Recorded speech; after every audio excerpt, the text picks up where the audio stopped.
여호수아서로 다시 돌아왔어요. 여러분, 이스라엘의 중부 지역에 있는 두 성이 여러분 여리고성과 아이성이에요. 이 여리고성을 정복하는 것까지 우리가 함께 나누었는데, 결국 이 여리고성보다 10분의 1 정도밖에 되지 않는 작은 성 아이성에서는 이스라엘 백성들이 그 전투에서 패하고 말아요. 여러분, 그것이 우리들에게 주는 교훈은 뭐냐면, 성공에 취하지 않는 것이 시련에 무너지지 않는 것보다 더 힘들다라고 하는 교훈을 우리들에게 주죠. 성공에 취하기 시작하면, 자기 승리의 경험에 도취하기 시작하면 처음 마음을 우리들이 상실하는 거예요. 실제로 이 아이성에 진격해 나갈 때 이스라엘 백성들은 기도하지 않습니다. 성공에 취해서 자기 승리의 경험에 도취되어서, 우리들도 그렇죠. 잘 나가고 성공하고 뭔가 이루었다라고 생각할 때에는 가장 본질적인 것을 잃어버릴 확률이 대단히 높은 때예요. 그래서 여러분 더 그때일수록 열심히 해야 되는 거죠. 여러분, 9장부터 12장까지는 이스라엘 백성들이 여호수아의 군대, 이스라엘 전체가 가나안에 있어서의 가장 중요한 거점들을 전부 다 장악합니다. 중부 지역 여리고와 아이성을, 남부를 그리고 장악하고 북부를 장악해요. 이 아이디어로 메가다 장군이 한국 전쟁에 인천 상륙 작전을 했다, 역사의 기록에는 그런 거는 없지만 그런 얘기를 많이 하시래요. 신앙적 관점에서 그렇게 했을 것이다. 근데 전략과 전투, 군사력을 배울 때에는 늘 보급로를 차단하고 허리를 끊어라라고 하는 가장 중요한 전술이 있는 것처럼, 이 여호수아 군대도 가운데를 먼저 점령하고 위아래의 보급로와 연락을 다 차단하고 그 다음에 남쪽과 북쪽 전부 다 점령하죠. 그렇다고 다 점령된 것이 아니에요. 이때는 여호수아 군대가 일률적으로 가장 중요한 전체의 거점지를 다 점령하고, 오늘 14장에서 이 14장 2절 말씀에 제비를 뽑아서 9지파 반은 여러분 그 땅을 분배해요. 너는 어느 지역에 가고 너는 어느 지역에 가고. 그러면 이제 지파가 그 지역에 있으면 그 지파들이 그 주변에 아직 점령하지 못한 땅들을 점령하게 하죠. 처음은 다 같이 움직였다가 땅을 분배하고 지파를 흩어놓고 그 지파가 주변에 아직 점령하지 못한 땅들을 점령하게 하는 거예요. 대단히 효율적인 작전 방법이죠. 여러분, 그때 오늘 14장 2절에 보면 9지파와 므낫세 반지파가 제비를 뽑아 땅을 차지하게 됩니다. 이미 가나안을 들어오기 전에 요단강 동편에 있는 그 목초지, 푸른 초장지대에는 르벤 지파와 갓 지파와 므낫셋의 절반 지파가 그 땅을 보고서, 가나안에 들어가기 전에도 이미 전에 그 땅을 보고서 우리는 가축이 많기 때문에 이 목초지를, 이 푸른 초장을 우리에게 달라고 요구해서 결국에 그 땅을 주게 되죠. 여러분, 이때 잘 생각해 보면 얼마나 이스라엘 지파들 간의 긴장 관계가 많았겠어요. 이미 두 지파 반은 목초지, 요단 동편에 있는 목초지를 얻었어요. 그리고 오늘 지금 이 시간에 이 14장 2절에 나머지 9지파 반은 제비를 뽑아서 이스라엘의 땅을 분배받아요. 여러분, 그런데 이스라엘을 잘 보면 모두가 옥토가 아니에요. 요단강 주변으로 해서는 옥토지만 요단강 아래에 있는 사해는 소금기가 많기 때문에 박토예요. 거긴 농사 짓기가 어려워요. 거기 말고도 이스라엘 전체 70% 이상이 산악지역이고 다 광야예요. 그러니까 어떤 사람은, 어떤 지파는 요단강 주변을 분명히 차지할 것이고, 어떤 지파는 사해 쪽으로 갈 것이고, 어떤 지파는 안 좋은 광야로 갈 거예요. 여러분, 얼마나 그 상황 가운데에서 지파들 간의 긴장 관계가 있겠어요. 그리고 이미 앞선 두 지파 반은 요단 동편의 목초지를 얻었어요. 그냥 그 긴장 관계가 있는 그런 상황 가운데서 여러분, 이스라엘의 원로 중에 원로인 갈렙이 뜬금없는 요구를 하는 거예요. 모두가 다 좋은 땅을 지금 얻기를 원하는 마음인데, 헤브론이라고 하는 거인들이 있고 안악자손인 거인들이 있고 견고한 성이 있는 곳, 산악지역인 곳, 그리고 누구도 점령하려고 선뜻 나서지 않는 아주 어려운 그 지역을 85세의 원로가 그 땅을 내게 주십시오, 이렇게 얘기하는 거예요. 젊은 어떤 사람도 그리고 어떤 지파도 선뜻 가려고 하지 않는 곳을 여러분 원로께서 그 땅을 내게 주십시오라고 이야기해요. 다른 지파들과 갈렙의 시야가 완전히 다르죠. 다른 지파가 가지고 있는 마음들과 그의 영적인 그들의 눈과 갈렙의 마음과 영적인 눈이 완전히 다르죠. 여러분 먼저 살펴봐야 될 것은 여러분 요단 동편에 얻었었던 르벤과 갓과 므낫세 반지파들이 얻었던 그 요단 동편 쪽은 정확하게 따지면 하나님께서 약속하신 가나안 땅의 경계 밖이에요. 하나님께서 약속하신 땅은 이스라엘 가나안 땅이에요. 여러분 민수기 34장에도 보면 요단강 건너 서쪽 지중해까지가 이 요단강으로부터 시작해서 서쪽에 있는 지중해까지가 여러분 하나님이 약속하셨던 약속의 땅이에요. 그런데 창세기 15장 18절 말씀에 보면 그 약속의 땅을 이집트 강부터 유브라데스 강까지라고 이야기하면 동편까지도 해당이 돼요. 그러나 중요한 것은 하나님께서 아무리 그렇게 말씀하셨어도 여러분이 출애굽기 이후의 시대 때 하나님께서 말씀하셨던 약속의 핵심부는 요단강 동편이 아니고 서편 쪽 안쪽인 거죠. 그러니까 중심부에서 사실은 이 두 지파 반은 벗어난 거예요. 여러분 그 결론이 어떻게 맺어졌는지 성경은 이렇게 말씀하고 있어요. 역대상 5장 26절에 그 세 지파, 두 지파 반이 어떤 결론을 맺었는지 함께 한 목소리로 확인해 보겠습니다. 시작.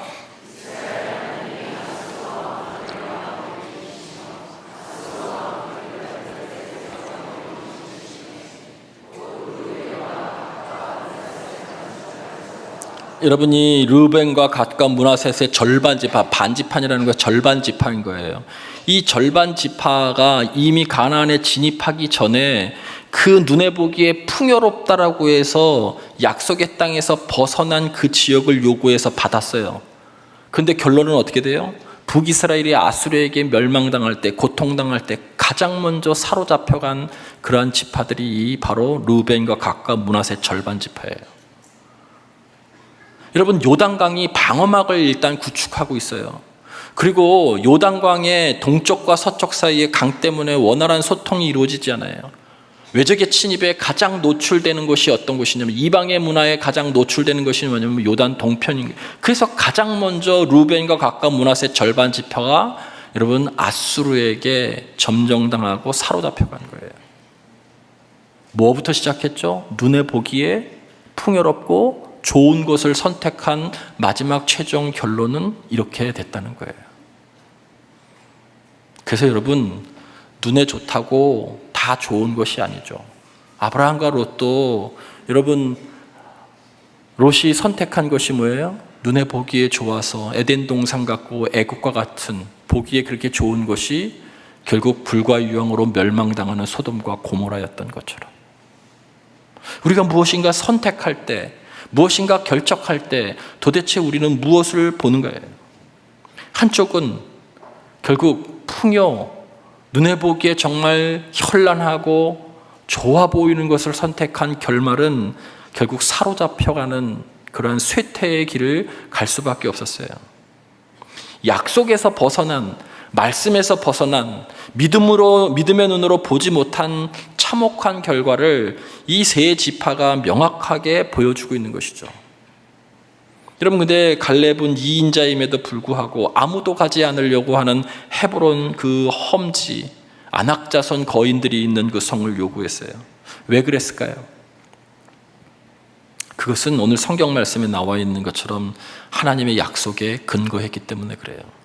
민수기 14장 24절 말씀에 보면 이런 말씀이 나와요. 내 종 갈렙은 그 마음이 그들과 달라서 나를 온전히 따랐은즉 그가 갔던 땅. 이 갔던 땅이 무슨 땅이에요? 이스라엘 백성들이 출애굽하고 시내산에서 1년 동안 율법을 교육받고 가나안 땅으로 가다가 가데스 바네에서 12정탐꾼을 가나안에서 보냈을 때 갈렙이 12정탐꾼 안에 있었죠. 여러분 그 갈렙이 봤던 그 정탐했던 그 땅, 그 땅이 어떤 땅이에요? 바로 헤브론 땅이었어요. 가서 돌아와서 보고를 하죠. 10정탐꾼은 떨면서 거기에는 거인들이 있습니다. 견고한 성이 있습니다. 그들에 비하면 우리는 메뚜기입니다. 이렇게 보고했어요. 그런데 여호수아는 어떻게 보고했어요? 갈렙과 더불어서 하나님이 우리와 함께 하시면 그들은 우리의 밥입니다. 완전히 상반된 보고를 하고 있죠. 여러분, 그때 하나님께서 오늘 본문에도 그렇고 이미 신명기에도 한 번 더 나오고 민수기에도 뭐라고 말씀하냐면 이 갈렙에게 너가 갔던 땅, 너가 밟았던 그 땅을 내가 영원히 너와 그 자손에게 주리라 라고 약속하세요.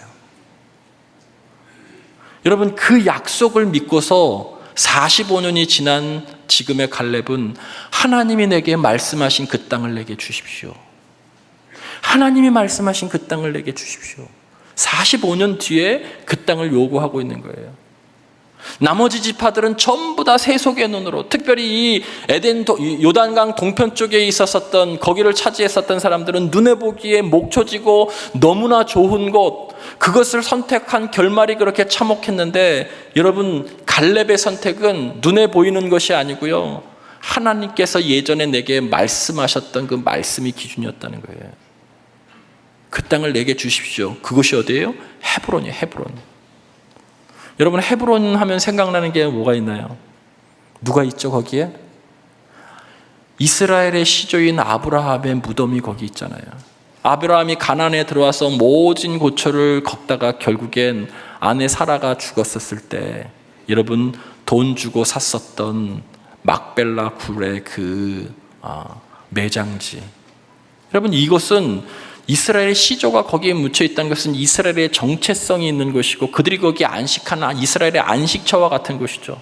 그리고 두 번째로, 여러분, 이 헤브론이 바로 이스라엘의 가장 위대했었던 다윗 왕이 첫 번째 7년 반 동안 통치했었던 수도가 헤브론이에요. 그리고 갈렙에 의해서 정복되고 이것은 하나님의 땅입니다라고 주권이 선포된 것이죠. 결국 갈렙에 의해서 이 헤브론이 하나님의 그 영역이 선포되는, 통치하는 땅으로 선포된 것이죠. 엄청난 의미가 있는 것이죠. 여러분, 그것을 45년 만에 얻게 돼요. 다른 사람들은 다 세속적인 관점에서 뭘 얻으려고 할 때, 오늘 여기 성경 본문에도 오늘 여러분이 읽은 성경 여호수아 14장에도 계속 반복되는, 3-4번 반복되는 것이 뭐냐면, 여호와께서 말씀하신 대로, 여호와께서 말씀하신 대로, 여호와께서 말씀하신, 계속 반복하고 있죠. 45년 전에 자신에게 주셨던 그 말씀을 45년간 마음에 품고 있다가 이제서야 얻는 거예요. 기도로 따진다면, 여러분, 우리가 기도가 금방 응답되지 않는다고 해서, 상황이 나아지지 않는다고 해서 우리가 얼마나 많이 낙심합니까? 저는 오늘 이 본문 가운데에서 이 갈렙의 기다리는 믿음, 말씀을 끝까지 성취되기를 믿고 기다리는 인내의 믿음을 배워야 된다고 믿어요. 기도 생활도 마찬가지예요. 기도하다가 안 되면 막 포기하시죠. 낙담하고. 그러나 갈렙은 40세 때 하나님께서 너가 밟았던 그 땅, 너가 정탐했던 그 땅, 너가 갔던 그 땅을 내가 반드시 너와 너의 자손에게 영원히 주리라 라고 약속하셨던 그 약속을 붙들고, 모두가 다 풍요로운 땅을 원할 때, 아무도 가지 않으려고 하는 그곳을 원할 때, 여호수아에게 나는 저 땅 헤브론을 가겠습니다. 견고하고 안악자손이 있고 아직도 정복되지 않았지만 내게 주십시오. 그때나 지금이나 나는 육체적으로나 정신적으로 똑같습니다. 여전히 그의 평생의 마음에 그는 품고 살았던 거예요. 그 기도의 제목을. 하나님의 약속을 유효기간이 지난 문서로 여기지 않고 늘 마음속에 변함없이 품고, 하나님이 너와 너의 자손에게 영원히 주리라라고 하는 그 마음을 품고 이제서야 지금 그 땅을 내게 주십시오라고 요구하고 있어서 그 땅을 얻게 되죠. 여러분, 이것이 우리가 가지고 있어야 될 믿음의 생활이에요. 갈렙이 또한 위대한 이유는 그가 어떤 액션을 취하느냐에 따라서 여러분, 공동체가 어떻게 변하는지, 죽을 수도 있고 살 수도 있는지 그는 분명히 알았던 사람이라는 거예요. 여러분, 1등 공신이, 모두가 다 좋은 땅을 원하고 있을 때 1등 공신이 오히려 험지를 원하니까, 여러분, 그러니까 주변이 다 조용해지죠. 이게 여러분, 갈렙과 같은 그 지도자가 가지고 있는 품성, 영성이 그대로 다 드러나죠. 사실은 1인자는 여호수아지만 여러분, 갈렙이 있었기 때문에 여호수아의 리더십이 든든했던 거예요. 민수기 13장과 14장을 잘 읽어보면 이스라엘 백성들이 가데스 바네에서 여러분 가나안을 정탐하고 돌아왔을 때 열 정탐꾼의 그 보고보다 여호수아와 갈렙의 보고 때문에 이스라엘 백성들의 마음이 요동치고 분노했어요. 그때 여호수아는 어떻게 했다라고 하는 표현은 다 하나도 나오잖아요. 근데 그때 갈렙이 모세 앞에서 백성들을 진정시켜요. 백성들을 진정시키고 자신의 옷을 찢으며 하나님이 우리와 함께 하시면 저들은 우리의 밥입니다라고 이야기했던 사람이 갈렙인 거예요. 오히려 여호수아는 별 말이 없어요. 여러분, 그 사람이 45년 동안 물론 성경에 기록되지 않지만 이스라엘 공동체를 여호수아가 이끌 때 뒤에서 조력을 잘했겠지만 어디도 기록되지 않지만 이 사람이 흔들려고 마음 먹었으면 엄청나게 흔들렸을 거예요. 그 공동체가. 우리가 공동체로 함께 가는데, 여러분이 회사를 운영하는데, 여러분이 어떤 일을 하는 데 있어서 여러분 안에도 갈렙도 있고 미리암도 있고 모세도 있고 반역하는 지도자들이 모든 곳에 다 있어요. 여러분, 그때 갈렙을 만나는 것이 얼마나 큰 축복이겠어요. 그리고 우리 자신이 갈렙이 되는 게 얼마나 큰 복이겠어요. 영성이에요. 영성. 그것은 곧 인간성이에요. 또 하나 우리가 이 갈렙을 통해서 세 번째로 하나 더 봐야 될 것이 있다면 14장 7절 말씀입니다. 갈렙이 그 마음에 성실한 대로 모세에게 보고했다. 옛날 것을 지금 상기하고 있죠. 여러분, 여기에 보면 성실한 보고를 했다는 거예요. 45년 전에 가나안을 정탐했을 때 10명의 정탐꾼은 그 성은 견고하고 거기엔 거인들이 가득하고 우리보다도 강하고 그에 비하면 우리는 메뚜기와 같습니다. 이렇게 보고했어요. 갈렙은 하나님이 우리와 함께 하시면 그들이 아무리 커도 우리 밥입니다. 이렇게 보고했어요. 여러분, 어떤 게 성실한 보고예요? 이게 성실한 대로 보고했다는, 어떤 게 성실한 보고예요? 사실 아니에요, 사실? 그 성은 정말 견고해요. 거기에 우리보다 큰 안악자성, 큰 거인들이 있어요. 대항에서 아무리 봐도 이길 자신이 없어요. 우리는 그에 비하면 메뚜기예요. 이게 거짓 아니잖아요. 거짓 아니잖아요. 사실을 보고 설명한 거예요. 그러니까 얼마나 성실한 보고예요. 성실한 보고예요. 그죠? 근데 성경은 이것을 성실한 보고라고 얘기하고 있지 않죠. 사실은 갈렙의 보고를 그들은 하나님이 우리와 함께 하시면 우리의 먹이입니다라고 이 보고를 성실한 보고라고 이야기하고 있어요. 결국 우리들에게 이 성실한 보고라고 하는 이 말씀 속에 우리 그리스도인들이 가져야 될 영적인 눈이 어떤 것인가를 분명하게 설명하고 있는 거예요. 성경에서 이야기하고 있는 성실한 보고는 단순히 눈에 보이는 수치나 현상을 나열하는 것이 아니라 그 상황의 주인이신 하나님을 거기에 대입시키는 거예요. 10명의 정탐꾼은 현상을 보았지만 갈렙은 약속을 보았던 거예요. 그 마음의 성실한 대로, 그 마음에 45년 전에 내게 약속하셨던 그 약속의 관점에서 지금의 상황을 본 거죠. 여러분, 그것이 하나님이 원하시는 성실한 보고, 성실한 관점, 영적인 눈이에요. 신앙의 신비죠. 여러분, 사실은 정확한 성실한 보고는 10명이, 인간적인 성실한 보고는 10명이 보고하는 거예요. 맞죠? 이거 하나 틀린 것이 하나도 없어요. 이게 왜 어떻게 성실한 보고가 아니에요? 정확하게 맞는 거예요. 그런데 갈렙은 하나님의 약속의 관점에서 영적인 눈으로 지금의 상황을 보고 하나님이 말씀하셨기 때문에 반드시 그 산지는 내 것이 될 것입니다라고 얘기하죠. 갈렙이라고 해가지고 그 거인을 못 본 것이 아니에요. 갈렙이라고 해가지고 그 땅이 견고한 것을 못 본 것이 아니에요. 그러나 그가 그 마음의 성실함은 하나님의 관점에서, 하나님의 약속의 관점에서 거인을 보고 그 성을 본 거예요. 우리는 수치를 볼 수도 있고 계산을 할 수도 있고 계획을 세울 수도 있어요. 우리에게도 안악자성과 같은 그런 견고한 성과 거인들이 우리 앞에 있어요. 경제적인 상황이 어렵죠. 가정이 힘들 수도 있고요. 질병의 그 연약함 때문에 질병의 수치가 안 좋게 나올 수도 있어요. 취업의 문턱이 높을 수도 있어요. 다 거인과 같은 견고한 성 같은 그런 것들이에요. 그러나 여러분, 우리가 거기에서 봐야 될 것은 그 수치보다 하나님의 약속이 더 크다라고 하는 것을 믿으셔야 된다는 거예요. 여러분, 그것을 믿고 나아갈 때 초월의 신비를 경험할 수 있어요. 하나님이 우리와 함께 계시다는 것이죠. 갈렙의 보고가 성실했었던 이유는 바로 거기에 있어요. 그러면서 그 유명한 그러한 선언을 하죠. 내 나이 85세로 돼 그때나 지금이나 내가 여전히 강건하니 이 산지를 내게 주시옵소서. 힘이 일반이다라는 것은 육신적인 것뿐만 얘기하는 것이 아니라 영적으로 변함이 없다는 것, 그 시각이, 그 믿음이 그때나 지금이나 동일하다는 게, 우리 얼마나 많이 변합니까? 45년이 지났어도 전혀 달라지지 않고 그 믿음의 눈이 살아 있었기 때문에 그 험한 산지를, 거인들이 있는 그곳을 내게 주십시오. 내가 가겠습니다라고 얘기하는 거예요. 그가 믿음을 저버렸다면, 그가 말씀을 저버렸다면, 영적 시야가 그가 흐려졌다면, 변화됐다면 그런 얘기를 할 수 없었을 거예요. 중요한 것은 육체가 아니고 영적 시야가 변하지 않았다는 것이죠.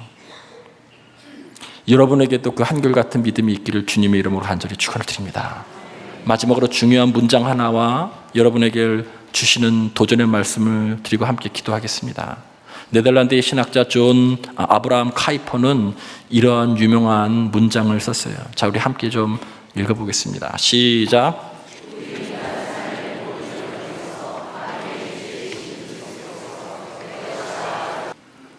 여러분, 하나님의 통치 영역은요, 미치지 않는 곳이 없어요.